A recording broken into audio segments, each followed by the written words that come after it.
আসসালামু আলাইকুম সবাইকে। সবাই কেমন আছেন? আলহামদুলিল্লাহ আমি ভালো আছি। আমি সুমি আরেকটি নতুন ভিডিও নিয়ে চলে আসলাম আপনাদের মাঝে। আজকে রান্না করে দেখাবো মুরগির হাত পা। কারণ এই মুরগির মাংসটি দিয়ে বিরিয়ানি রান্না করা হয়েছিল। ওইগুলি রেখে দিয়েছিলাম, ওইগুলি আজকে আলু দিয়ে রান্না করব। প্রথমে আমি এখানে ভালো করে মশলাটা কষিয়ে নিয়েছি। এখন সবগুলি মুরগির হাত পা সবগুলি দিয়ে দিচ্ছি এখানে। দিয়ে একটু ভালো করে কষিয়ে নিব। এই কষানোর মধ্যে বিভিন্ন ধরনের মশলা ছিল, আসলে ওইটা নিতে পারি না, স্কিপ হয়ে গেছে। তো এই যে ভালো করে কষিয়ে নিচ্ছি। হ্যাঁ, ভালো করে কষিয়ে নিচ্ছি। এই যে এখন আলু দিয়ে দিব। আমার মাংসের সাথে আলু দিতেই হবে, কারণ আমার বাচ্চারা আলু খুব পছন্দ করে।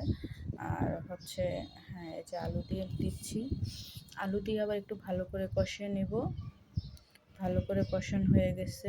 এখন এখানে আমি এই যে ভালো করে কষানো হয়ে গেছে, দেখছেন পুরো ভাইরা আমার তরকারি কালারটা কেমন হয়েছে একটু জানাবা প্লিজ।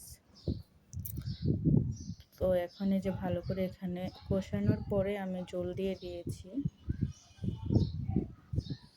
সবাই একটু ধৈর্য সহকারে দেখবেন প্লিজ।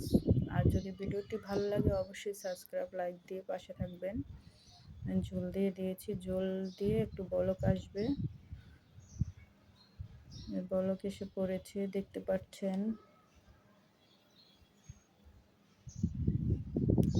কারণ ওই মুরগি দিয়ে ওরা বিরিয়ানি রান্না করে দিলে আমার ছেলে মেয়ে খুব পছন্দ করে, তো হাত পাগুলি রেখে দিই, এভাবে রান্না করে দিলে খায় সবাই।